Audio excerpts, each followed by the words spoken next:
روز باش، ایوار باش، حواله هجا، هیوار ایویدار مهم تف باشن، جهت چرپچین کردستان جهت دریجیانی حوالین کل مت تماشات کن، تماشاوانی کل مت شوپینن، ام جوار اسپاس کن جبو هبونا و الفيدرام هول ددن روجا كرد كردستان تعقيب بكن برهف بكن جوار راب جهنن نوچين هري مهم نوچين هري لزجين وبشيروفين خو امل زده بكن و آگاهدار بكن دو ایریشکی تروریستی پیکات لسلیمانیه دو روزنامه‌وان حوالین ما شهید بون حوالی که میجی گرام برینداره و شش حوالی می روزنامه‌گرجی به شکل جدا بریندارن هیویدارم دادم که کند روشوان باش ببه و وگرن سر کارین خواه در هر پیوی مجاره ده گلک داخویانی هاتن داین هم ناوا کردستان هم جیج خدا ناب نتیوی امی وان وچیان جوارا راگینن وکیدن درباره پاکتا کو دنابرا عراق و دولت ترکیه ده پیکاتیا روزا 15 تباخه دنابرا واندا پیمانه کی چیبو در حقیقت قاشو اولهیه ده اما و مجاره شروع بکن که چوایه زرارا و پاکته و پیمانه ج کردان را چوایه اما شروع بکن وکیدن لسر کردان لسر کارکرین کردان لسر سیاست مدارین کردان ایریشنه تروریسم بکته که لجم کردان چما عدالت تونه مرو چوا دکاره پیشی لوان ایریشان بگره و سوجداران درخ پیشبری محکمه ام وکه ملت جبرکو به عدالتن دادگریام تونه مخابن ام ندکارن ایریشکارین خواه محکمه بکن و همجی ام دنوا خواده کسین کو به دولت ترکیه را دکه من نوا اتفاقه تولی سوچاند بن اموان چوا محکمه بکن چوا دار زینن چوا حساب بخوازن اف همی پروبلمن اف همی دیگره ام وکه نتو وکه ملت دوی پیشی ام ببن خودی عدالت دوی محکمه مهبن حاکم دوزگرین مهبن کی سوچداره دوی وره محکمه کرن و جاره کدن نکوه وان سوچان نکوه نوا وان سوچان وان توانا لولات ما بقاسی 100,000 جردوان هنه به دولت ترکیه را باوه که اکتیف دخبتن دکوان خوینا که چو خورتن ما انجوان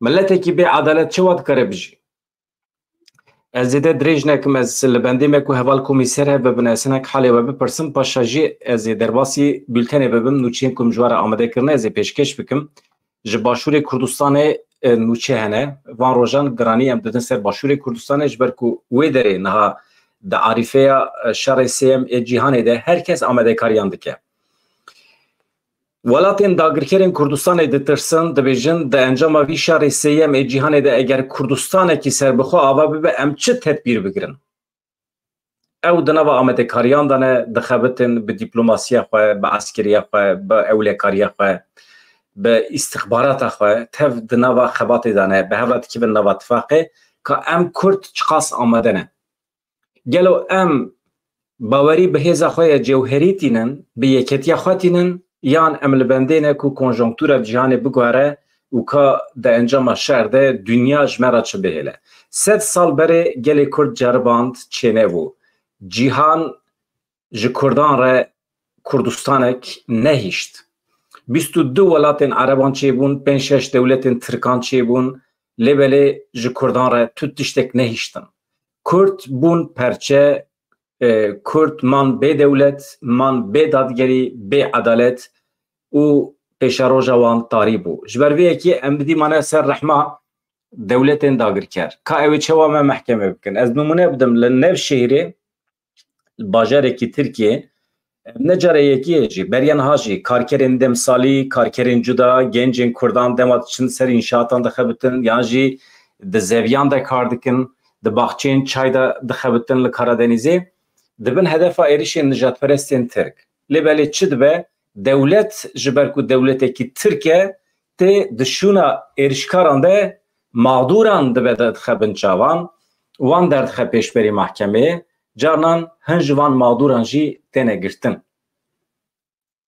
ده سیاست ده جی عینی به وی شکلیه ایکو ایریش دکن ایکو حقارت لسیاست مدارین کردان دکن مروین دولت ترکن لبالی یکو دیسا تنه سوجبار کرن و تنه گرتن سیاست مدارین کردن حقیقتا دوی دی امشخوا بپرسن حتی کنگی ام لگوری پرگالا دولت ترکیه بمشن حتی کنگی ام المجلس ترکیه جی بگرن و تبلیوان لیستو که وانا دموکراتیک ببن Demokrasiya hey al Türkiye tam listokeki, tam tiyatroya.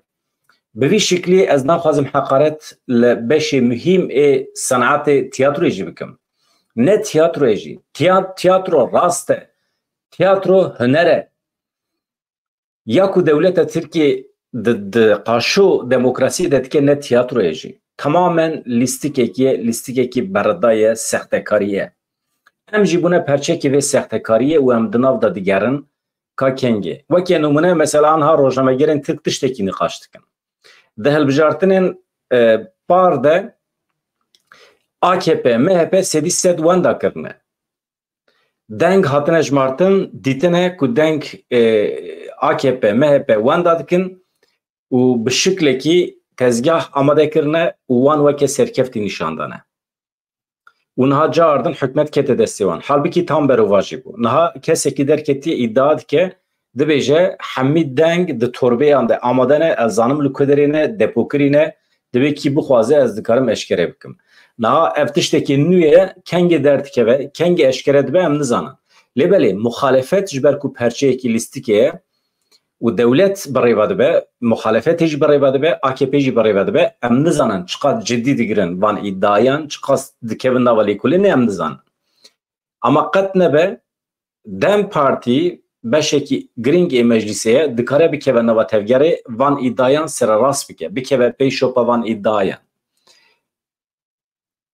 Ez vê mijarê dayînim aliyekî niha di derheqê êrişa li ser karkerên Kurdan de elbet nûçeyê me jî hene. Ez derbasî nava nûçeyên bibim. Niha pêşî hevalên hêja, hevalên delal. Ez binêrim ka kî ji we vê derê ye. Kemal Beştaş tu çê wanî? Mala te ava ji bo hatina tê. Du hinek hevalan ji ber ku du em hinek xemgîn bûn heqeten ji ber wê êrişa terorîstî. Gelek hevalan peyam şandin me tam nekarî em peyaman jî bixwînin hin hevalan alîkariya maddî jî kirine û em ji wan re spas dikin du sê hevalan alîkarî kirine yani min navê wan jî naniye ser ekranê û biborin lêbelê pişra me dît peyamê wan mala we ava hûn her hebin. Uğurlu müzik hêvîdarim tu jî başî. Bitlis merheba şevger Makbule xanım merhaba. Hûn tev bixêr hatin. Cemile Öztürk jî li vê derê ye. Ji orda ji roj bi roj hevalê ku li me temaşe dikin me dişopînin zêde dibin. Em heqeten minnetdarin. Ev tiştekî gelekî baş e. Saîm Çakıcı tu jî bixêr hatî. Ali Çalış wekî din Sertûm jî li vê derê ye. Abdülkadir Karagöz, Abdullah Özel, Yusuf Derek. Ez navê we dixwînim heqeten jî her hevalekî ku tê vê derê tevlî dibe beşdar dibe ez ji we re spas dikim hûn her hebin. Kesên ku ez nikarim navê wan bixwînim yan jî îmkan nebînim dibe li qusura me nenêrin sibê çi hebe dîsa hûn li vê derê ne em her roj dikin. Rojê ku em diçin seyahatê netê de lê derê her roj em li vê derê ne em ji we re bülten amade dikin. Deniz Roj tu jî başî. Rizgar Aryan jî li vê derê ye. Baş e. Kurdu heye, Alan heye, Resul Doğan heye. Bedran moderatör jî li vê derê. Li ser navê min moderatörî hevalekî vekiriye ew li gorî xwe fotoğrafê min lê xistiye birêve dibe mala wî ava. Mehmet Şerif Süren. Baş e. Niha ez bêşî hevalê Kemal moderatör heye. Li ser navê min hevalekî moderatörî dike aniha. Navî Bedran Dere moderatör rûpelekî taybet e. Hûn dikarin wê jî bişopînin rûpela wê. Baş e. Ka em binêrin nûçeya me ye yekem em biçin wesayîtekî hatiye bombekirin wesayîtekî li herema Duhokê nêzê Amediyê hatiye bombekirin ew jî têde turîst hebûne turîstên Ereb li gorî medyaya Iraqê balafirek dewleta Tirkiye li Duhokê bombe li wesayîtekî barandiye wesayît sivîl e çavkanîn heremî dibêjin di wesayîtê de malbatek Ereb hebiye bi armanca turîzmê hatiye Kurdistanê.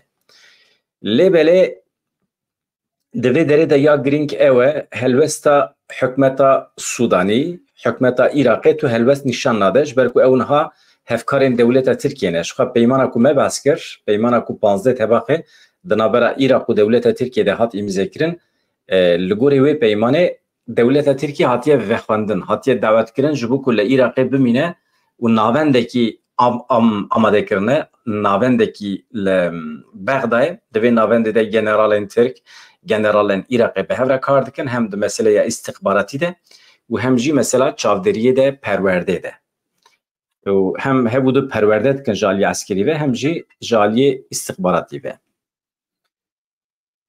وکیدن داخویانیه کدن هیا سندکوم رایدارین امریکی اشکره کردن که رهبری که القاعده هاتیه کشتن لسوریه فرمانداری ناوندی امریکای سندکوم را گهاند که رهبری گروه حراس الدین یا القاعده ابو عبدالرحمن المالکی لسوریه دیرش که اسمانی ده هاتیه کشتن لبل ام نزانن که و اپراسیونه ده هفکاری قصده هیا یان تونه اما جبر کو ایریش که هوایی از بارد کم به تناسری خواه کرنه پر پیوستی به قصده ندیتنه لبل دما کو اپراسیونین بجاهی چه دبن دچن داویجن سرمالا و داره به قصده نابه هم بر چکتارین داعشی و همجی هم بر چکتارین گریدای دولت ترکیه دما اپراسیون پکتن قصده نبه نابه سند کومه ببیر قص کو حراسدین هزکه گریدای القاعده ev kes jî kesê ku hatiye kuştin jî beriyan hat tevlî gelek bûyerên xwînrêjî bûye.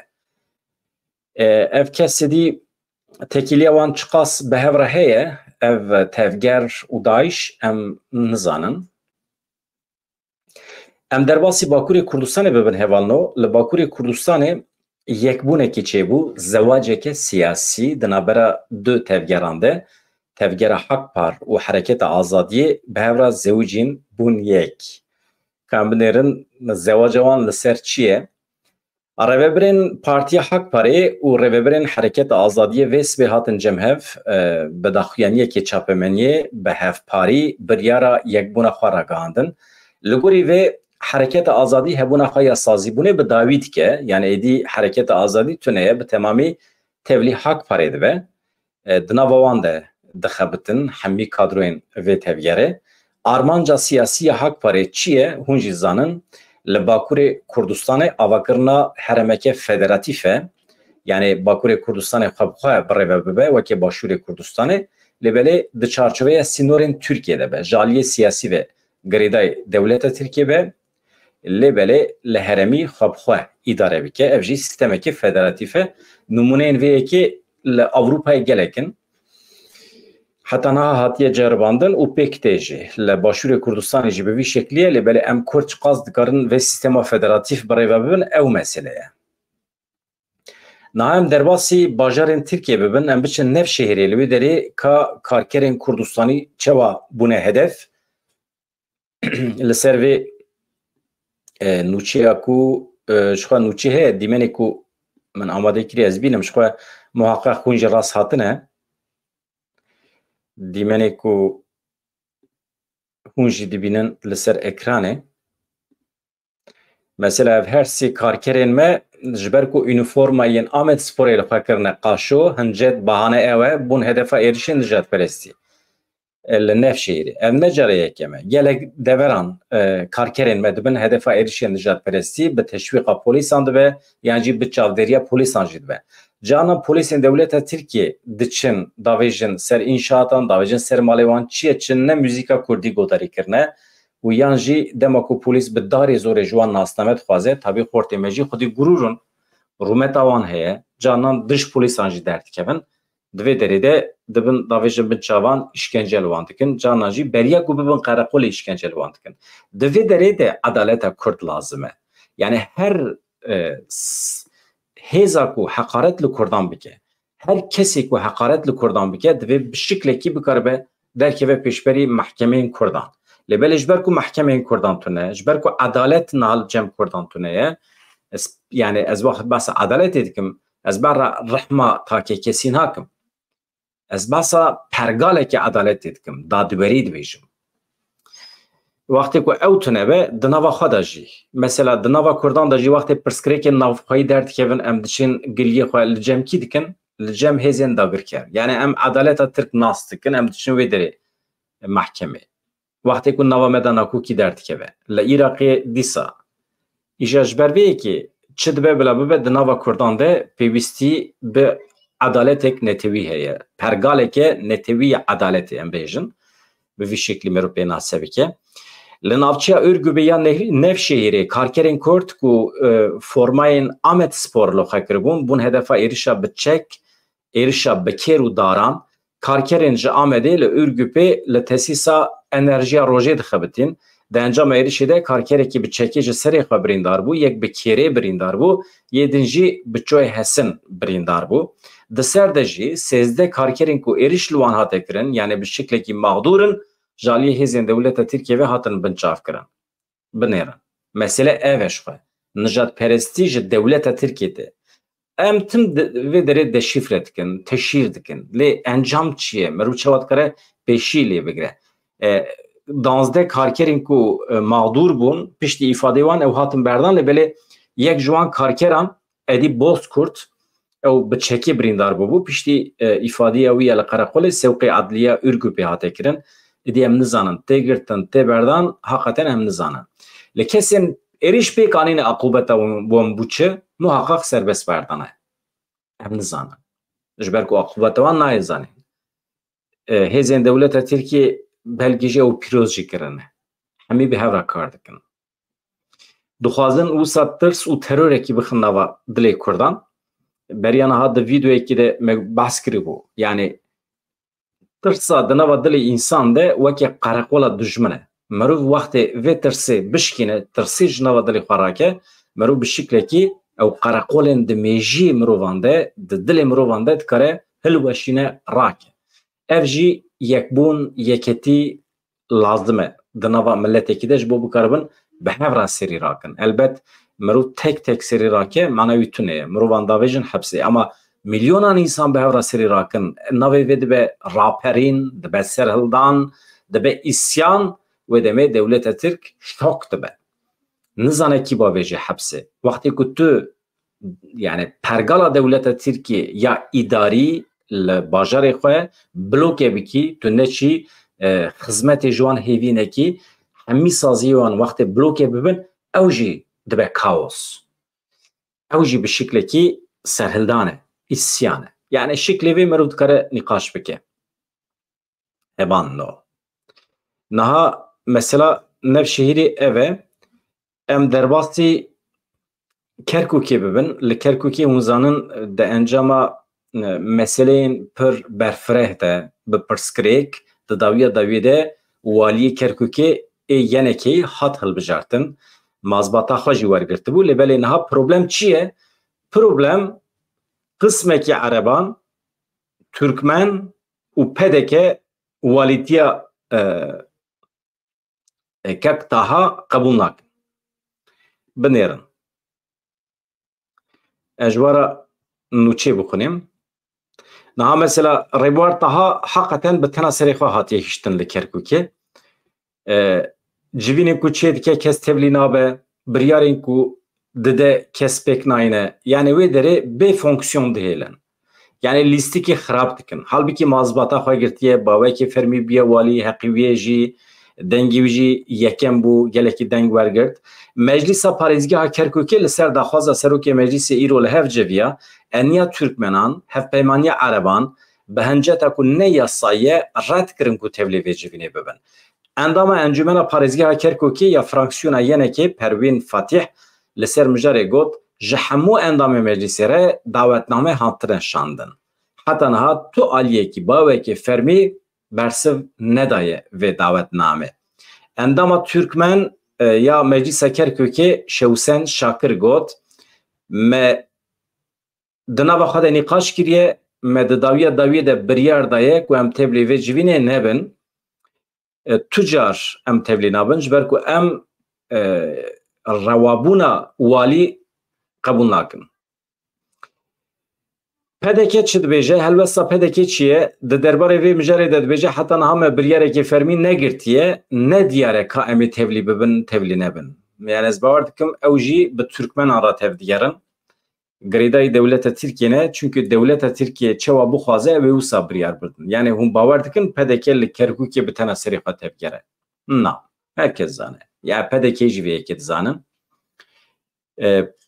Türkmen PDK'yî wekê komekî bi talîmata dewleta Tirkiye dimeşin. Ev rastiya me ye. Halbuki li wê derê Kurd niha li ser rêveberiyê ne. Partiya Serweriye ya Kerkûkê jî ji ragihand postê parêzgerê Kerkûkê mafê civaka Ereban e, ew jî Ereb in. Lewma jî red dikin ku tev li civîna meclîsa parêzgehê bibin. Lêbelê heqeten îro civîn pêk nehat ez nizanim jî. Civîn pêk hatibe jî qismekî Ereban tevlî nebû, PDK tevlî nebû û eniya Türkmenan tevlî nebû. Yani xuyaya dewleta Tirkiye weke dewlet hê jî bi bandora li Kerkûkê. Çima rewşekî wisa heye nizanim.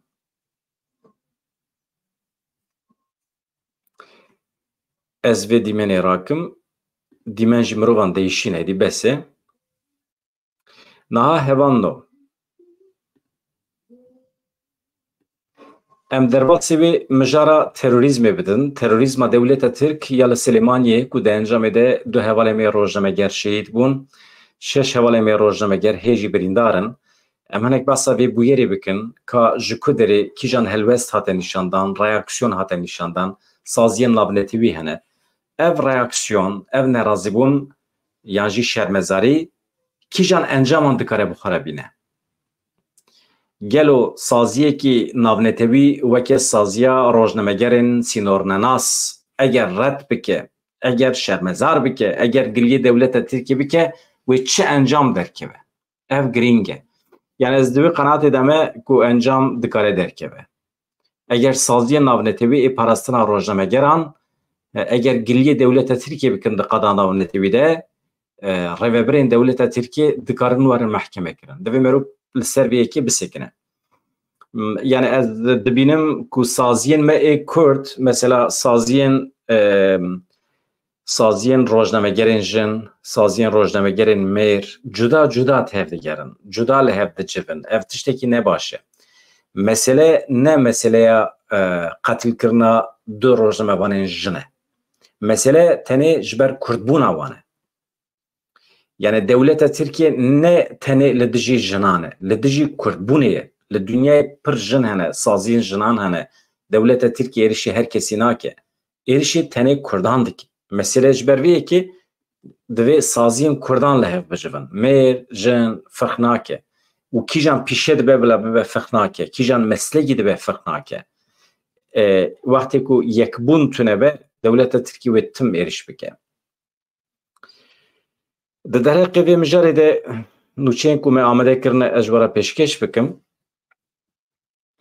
Wisa zû zû em biçin. Di derbarê êrişa doh ya li Seyîd Sadiqiya Silêmaniyê de rêxistina rojnamegerên sînornenas ragihand, divê rayêderên dewleta Tirkiye hesabê bidin.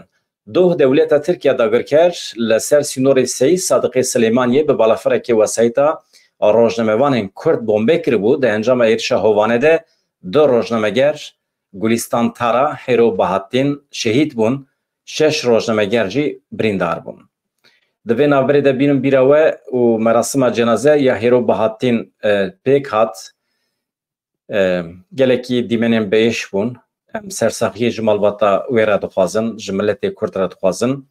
Di vê derê de jî weke rojnameger çi ji destê me were em amade ne bikin hem di her beşê de jî. Yani divê xebata wan ya nîvco mayî bigêje serî û tim cî wan were dagirtin tijî kirin. Ev mühîm e.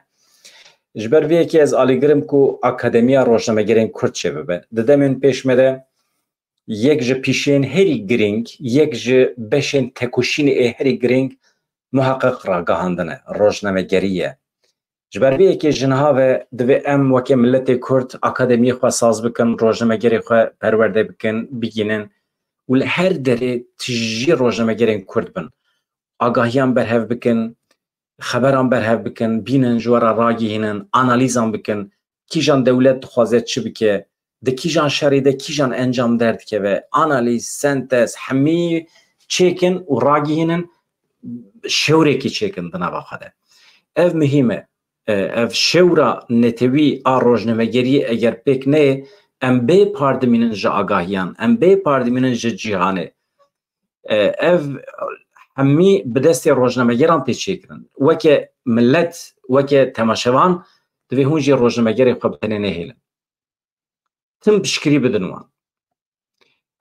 Televizyonên Kurdan temaşe bikin, YouTubeê Kurdan temaşe bikin, bişopînin, li dünyayê çi dibe, eger hûn aktiv nebin, hûn tevlî nebin, em ê zehmetî bikişînin. Em weke millet em ê zehmetî bikişînin.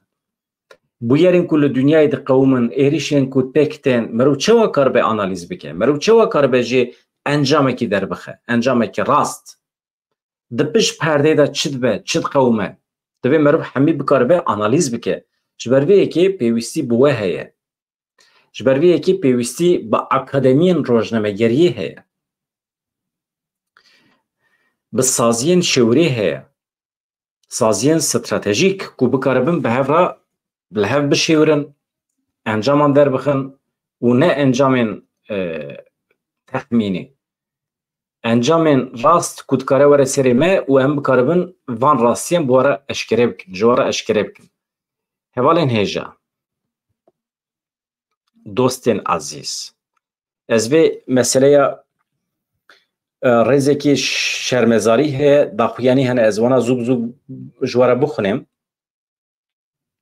Hem ji nava Kurdan hem ji qeda navnetewî gelek daxuyaniyên şermezariyê hatin belavkirin. Yek ji wan saziyan rêxistina rojnamegerên sînornernas e, RSF, di daxuyaniya xwe de wiha dibêje. Me rojek beriya êrişê raya giştî şiyar kiribû ku tundiya li hemberî rojnamegerên li Herêma Başûrê Kurdistanê gelekî zêde bûne. Li gorî şahedan li navçeya Seyîd Sadiqya Ser Silêmanî wesayîtekê ji aliyê dronekî dewleta Tirkiye ve hedef hate girtin. Behsa drona dewleta Tirkiye nake, çima? Ji ber ku Wezareta Parastinê ya dewleta Tirkiye ji ajansa France Presê re, AFP re ragihandiye ku êriş ne ji aliyê dewleta Tirkiye ve pêk hatiye. Yani inkar dikin ku divê eleqa me bi vê êrişê tune ye. Wezareta Parastinê ya Tirkiye dibêje, ama em çiqas bawerî bi van gotinê wan tînin, ew meseleyekê dine. Ji ber vê yekê di daxuyaniyên saziyên navnetewî de rast bahsa êrişa dewleta Tirkiye nayê kirin. Yani bahsa êrişê tê kirin lê belê weke faîl dewleta Tirkiye bahs nayê kirin. Herêma Kurdistanê di cîhanê de bûye yek ji cihên herî metirsîdar ji bo rojnamegeran. Em vê êrişa ku bûye sedemê mirina Hêro Bahattin û Gulistan Tara şermezar dikin, em bang li rayedarên Kurd dikin ku bi hemû hûrguliyên wê vî suçê ku li ser xaka wan hatiye kirin eşkere bikin. Divê rayedarên Tirkiye jî hesabê bidin. Daxuyaniya Wezareta Parastinê têrê nake. Divê rojnamegerên Kurd werin parastin, ji bo Hêro Bahattin û Gulistan Tara divê edalet were pêkanîn. Tişta ku me behs kir ev e. Êriş li ser xaka Başûrê Kurdistanê pêktê lê belê ji ber ku dadwerî tune ye, ji ber ku edalet tune ye, ev êriş wisa bi halê xwe dimîne. Terorîst nayne mehkeme kirin. Bûyer jî nehatiye lêkolîn kirin. û heta niha me şermezariyekî jî ji pedekê nebîstiye.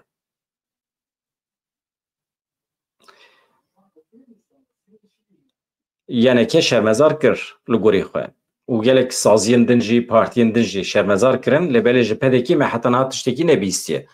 Saziyeke din ku bûyer şermezar kir, Komîteya Parastina Rojnamevanan ya Navnetewî CPJ ye. CPJ di derbarê şehîdbûna rojnamegeran yê de êrişa dewleta Tirkiye li Silêmaniyê de xemgîniya xwe anî ziman.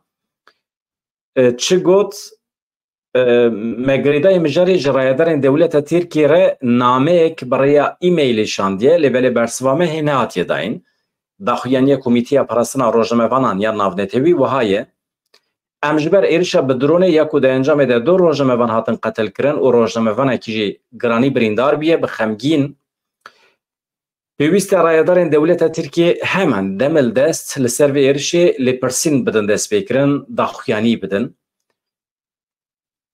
CPJ destnîşan kir ku ji bo bersivdana pirsên girêdayê mijarê wan ji nûnertiya daîmî ya Tirkiye re ya li netewek bî re e-mail şandiye, lê belê rayedarên dewleta Tirkiye heta niha bersiv nedane.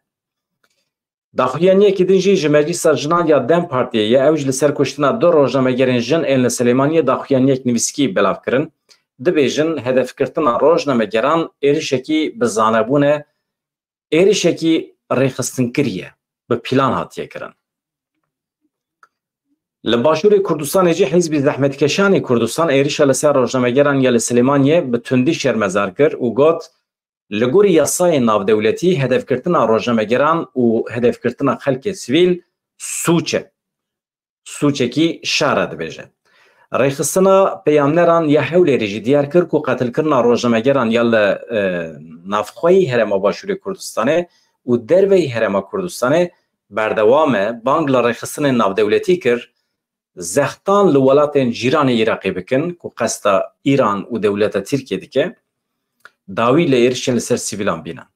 Tevgera Goran jî êrişa dewleta Tirkiye bi tundî şermezar kir got em vê dozê weke doza terorê dibînin. Pêwîst e em rêze çalakiyan nîşan bidin, li dar bixin, nerazîbûna xwe tim beyan bikin û bûyerê jî bi kurayî em şermezar dikin. Li Silêmaniyê bi meşekî girseyî jî ev êrişa terorîstî ya ser rojnamegerên Kurd hate şermezar kirin.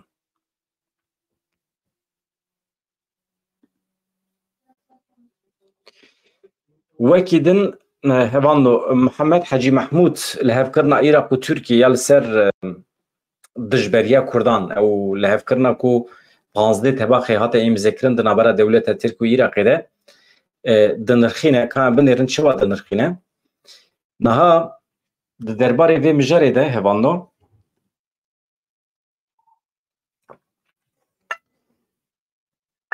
Tirkan jî hê fehm nekiriye mesele çi ye.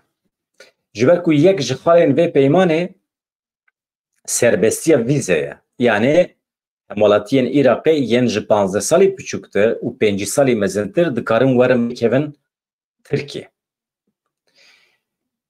Ev çawa ye çiqas zerara wî heye ji Kurdan re. Ji Tirkan re çiqas zerar heye ez meselekî dine ew rojnamegerên Tirk di nav xwe de tümlî baş dikin. Tirsa wan heye. Ew jî dibêjin hikûmeta îro ya AKP li dijî Tirkiyetiyê ye, li dijî Tirkan e, milletê Ereb tîne li Tirkiye bi cihê dike. Ew êdî problema wan e. Lêbelê em Kurd divê ji çi bitirsin. Niha dewleta Tirkiye zane ku roj bi roj êdî nüfusa Kurdan zêde dibe, coğrafyaya Kurdistanê dewlemend dibe, em basa Bakurê Kurdistanê dikin û Başûr jî bi aynı rengî. Dewleta Tirkiye plan kiriye Kurdan ji Kurdistanê derxe axa Kurdistanê de tenê Kurdan nehêle. Ji ber ku aniha coğrafyaya Kurdistanê weke Kurdistan diyar e. Ama tu weke dewleta Tirkiye eger Kurdan ji Kurdistanê derbixî Kurdistanê vala bikî, li wê derê Ereban bi cih bikî, Tirkan bi cih bikî, yan jî ji Asyaya navîn insana bînî bi cih bikî, navî wî guherîna demografîk e. Bi vî şiklî êdî Kurdistan ji holê radibe. Êdî Kurd nikarin dawa coğrafyayê bikin. Çünkü ew ê rabin bibêjin tamam hûn milletin lêbelê coğrafya we tune ye. Hûn li ser axa xwe ne bi tenê ne. Ew coğrafya ya Erebanê jî ya Tirkanê jî. Ev problemekî 10-15 salê din e. Wê çêbe jî. Niha ev zarokên 15 salî biçûktir yê ku ji Iraqê werin ew ê li Kurdistanê jî werin bi cih kirin. Mesela niha li Rojavayê Kurdistanê guherîna demografîk pêk hatiye. Mesela Afrîn temamî kirin Ereb. Mal û milkê Kurdan teslîmê Ereban kirin. Êdî ji vir û pêve kî dikare here û Afrîn bigire û bêje ev cihê Kurdan e û rêvebirî bikeve destê Kurdan. Zehmet e. Li serê kaniyê Kurdan tamamî derdixin ez bahsa serê kaniyê Rojavayê Kurdistanê dikim. Dîsa bi aynî ewey guherîna demografîk pêk hat. Ev mesele ye. Niha li Başûrê Kurdistanê jî herêma Amediyê û heta herêmên Bedînanê komple niha tirs heye bi qasî 600-700 gundên wê derê bi bahaneyên cuda bi bahareya ku ew der herêmeke eskerî ye vala bikin li şûna wan çeteyên dewleta Tirkiye bînin bi cih bikin. Ev çete ne tenê Erebin jî. Gelek ji van çeteyan ji Asyaya navîn hanîne tevê malbatê wan wê derê dixwazin bi cih bikin. Ev guherîna demografîk meseleyekî pir ciddî ya pêşerojê ye li pêşiya Kurdan. Dewleta Tirk pê hesiya ye ku di encama vî şerê sêyemînê cîhanê de Kurdistanek çêdibe. du Kurdistan jî belkî sê Kurdistan jî belkî çêbin. Yani muhakkak Kurdistan çêdibe. Ji niha ve tedbîran digirin, pir lez dikin. Kurdan çıkar ji destê wan tê ji Kurdistanê derdixin, terör pêk dînin, tirs û xef dixin dilê Kurda. Yani hinekî wisa ketine nava şokê mîna ku dereng mabin. Çünkü ev projeya avakirina du sê Kurdistanan ku yek ji wan Rojavayê Kurdistanê ye, belkî navî ne Kurdistan be, lêbelê Kurdistan e, rêveberî wê destê Kurdan de be, wê adaleta Kurdan li wê derê were bicîhanîn. Yan jî heremek em bêjin bê alî, heremek xweser, bê alî temamî neê Kurdan be jî li wê ne li gor dilê dewleta Tirkiye be. Yani mesele ev e. Lêbelê ji niha ve di nava şokê de hene pir lez dikin û mîna ku êdî bikaribin müdaxele bikin. Ama spor dibêjin dewleta Tirkiye wê nikaribe müdaxele bike. Çünkü çi bike jî li rojhilata navîn dewletek layık ji ol bawerî dûr, dewletek hemdem, yani ji du sê Kurdistanên hemdem, yani modern, layık, tekiliya rêveberiya îro ya olê ji hev bikaribe cuda bike. Weke İsrail. İsrail jî dewletekî olî ye, yani cihû birêva dibin. Lêbelê a Kurdan wê ji ol dûr be, ama ev heye, ev plan hatiye çêkirin. Ha, Kurd çiqas amade ne van dewletê xwe birêve bibin, bikevin nava koordinasyonê bihêzên ciyanî re, ev meselekî ye. Eger bikaribin meseleyên xwe yên îdeolojîk hal bikin, di nava xwe de lehev bikin, çünkü niha di nava Kurdan de dijberiya ku heye di nava tevgerên Kurdistanê de, ev dijberiya ku heye her ku diçe berfireh dibe. Meqes ve dibe. Mesela pedeki anha bi temamî bi dewleta Tirkiye re di nava tifaqê de ye. Yani hem jalî eskerî ve jalî istihbaratî ve jalî aborî ve hûn tifaq hene pir zirar nadin milletan. Mesela tifaqa ku pedeke bi dewleta Tirkiye re çêbike li ser esasî aborî, kes li dij dernakeve. Normal e jî du welatên cîran dikarin di nav bi hev re bikin tifaqê. Li wextê ku mesele were istihbaratê jî pir nepirskirêk e. Ama ew tifaqa istihbaratî dema li dijî Kurdan be wê derê problem e. Tifaqa eskerî jî ne problem e li dijî terörê. Ama wextê ku tu beşekî Kurdan weke terorîst pênase bikî, yan jî pênaseya ku welatên serdest tu pênaseya wan qebûl bikî, bipejirînê û tu bi wan re bikevî nava tifaqekî eskerî li hember beşekî Kurdan weke terör pênase bikî, di vê derê de problem heye. Yani kes li dijî hevkariya te û dewleta Tirkiye dernakeve. Ama divê tu vê tifaqê, vê hevkariyê li dijî Kurdan bikar neyînî. Problem di wê derê de ye. Di wextê bikaranê ev dikeve xıyanetê. Di wextê ev bikaranê li hember Kurdan, di vê derê de êdî tu nabî Kurd. Êdî tu dijberiya Kurdan dikî. Çünkü ew Kurdê ku em behs dikin, ne tevgerekî 4-5 însanan e. Li Bakurê Kurdistanê nüfuza wan, tesîra wan li ser 10 milyon însanî heye. Li Rojavayê Kurdistanê tesîra wan li ser 5-6 milyon însanî heye.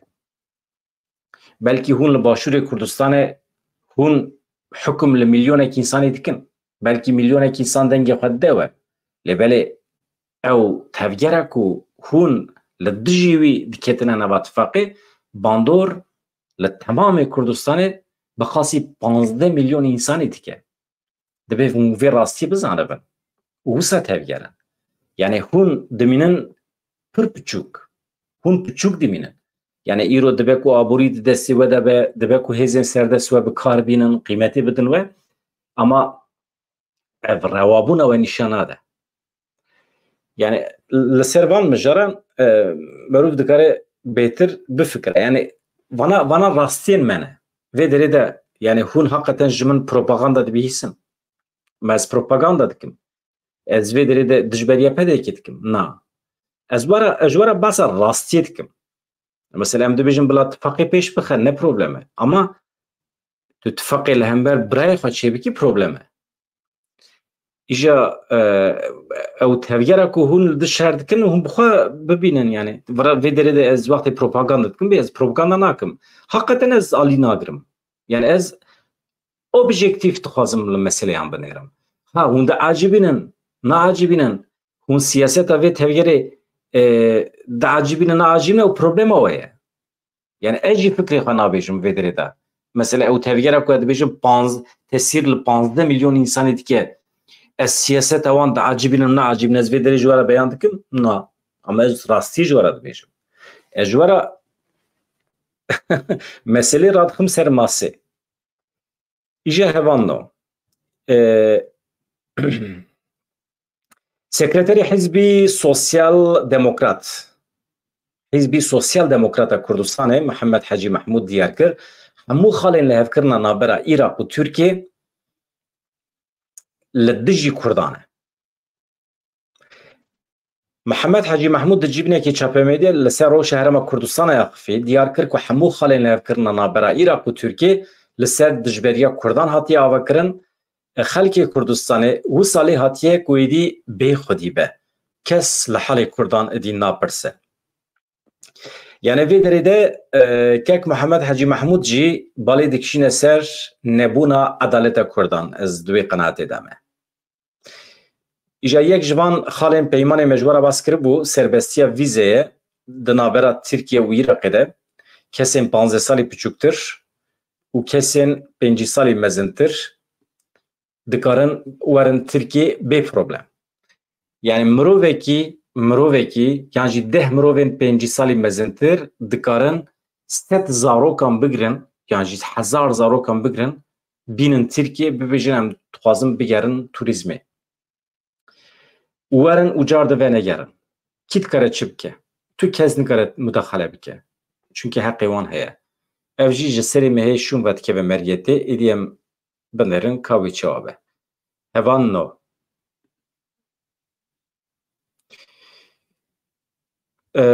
پر مجار هنه درد مگرانه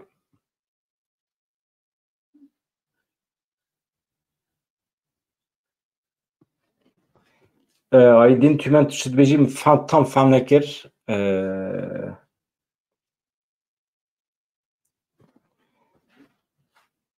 ha çıkat dve çıkat seri kurdan bişki usa her safa bine seri usa de yani evjiye ve dve jbu meru seri raket dve meru zahti bibine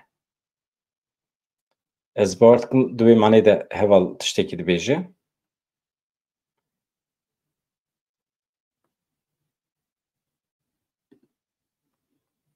ka cevahir nezam tişt beji se perçe Kurdistan'daki azad iyice çıra rune mavelur devleteki avabkin ya lguri şartın siyasi konjonktüre cihane Kurdistan avad be yani biryar hatiye girtin avad be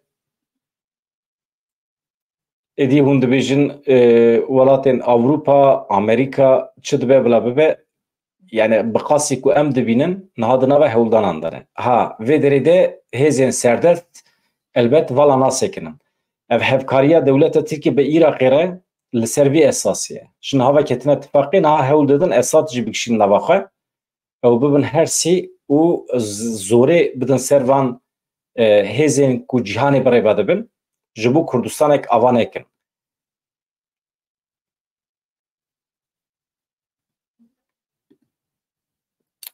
yani ew jî rehet nasekinin elbet anha tekoşîn mücadeleya di navbera hêzên Kurdistanî û welatên serdest de dewam dike.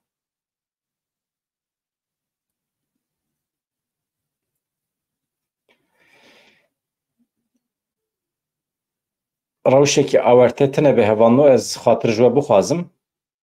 Baş e? Sibê jî bi agahiyên nû, bi şîroveyên nû li ser mijarên nû ya ev karê ku em dikin karekî pir bi heyecan e. Tê de heyecan tijî ye. Serê spê mirov radibe heta êvarê her tişt diguhere canan. Mijar diguherin, tiştên nû çê dibin ji ber vê em di nava heyecanê de radibin telefonê hevalê xwe dikin em telefonên هەواڵی خوا ڕۆژنامەگەر دکن تشتات پرسن لێکۆلین دکن ئانالیزان شیرۆڤەیان دخونێن و بڕێیا مەدیا جڤاکی ئەم لە شیرۆڤەیان گۆداریژی دکن ئەگەر دیمن هەبن هەمیە ئەم بەرهەف دکن تینەن دناڤە 30 دقیقە 40 دقیقە هەوڵ ددن تشتێک دەربخن ئەس خاتر جوێ دخوازم حتا سبێ بەهێویا ڕۆژین خوا شازات دەم باش هەر هەبن چ دکن بکن بڵا بێدە و پێشکەرە مەخۆرە